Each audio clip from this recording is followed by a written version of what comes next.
Hey everyone, as you can probably tell by the stunning scenery behind me, which I'm not sure you can work it out, but I'm not in England.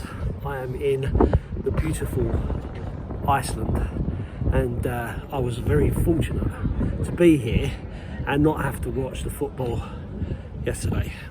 So I'm not going to do a review of the match because I didn't watch it. I was going to watch it on Match of the Day, but I thought to myself, you know what, after seeing the scoreline, another drubbing, I just don't feel I could bear it at the moment. So I decided instead just to do a video in general terms, just about how I feel over this latest setback. And I guess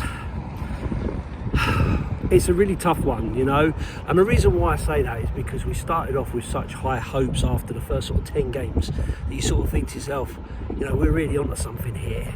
And then we went through a load of injuries, and then we went through a fair bit of you know, suspensions and stuff like that. I started to think to myself, well, it's only because of the suspensions and that we're actually struggling.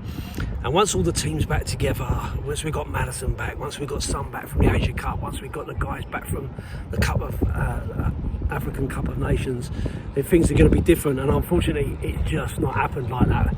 We've been lucky. We've had some results go our way. We've really probably overachieved, if I'm being honest, and we probably are where we deserve to be, which is a real shame, because after such a promising start, it builds your hopes up, right? So everyone's talking about top four and this, that and the other, and like I've said before, top four is not the be all and end all to me.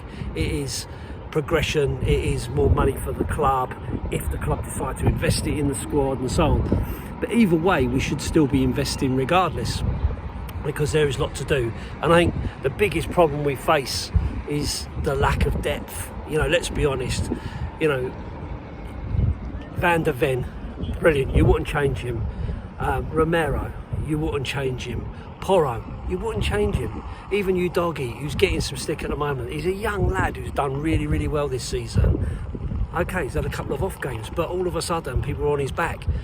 But at the start of the season, you wouldn't have changed him. You know, Sonny, you ain't going to want to get rid of him. Madison, you ain't going to want to get rid of him. You know, so clearly the issue is more to do with depth and being able to get enough players in that can change the game, do something different. And we're just not there yet. And today's result, seeing Aston Villa beating Arsenal, which was a joy to hear. Again, I haven't watched the game, but a joy to hear, is showing that you have to stick with a plan, you have to stick with a manager and their ethos to see where it takes you, because football is a funny old game, as a famous man once said, and anyone can beat anyone in the Premier League. So you just have to kind of roll with it and see where it's going to take you. For me, it looks like top four is probably going, but if that's the case, that's the case. But if we can get into Europe, for me, that's progression, and that's what we want to see. So, short video, just wanted to say hi and let everyone know I'm still thinking of you. Love you all. Up the Spurs.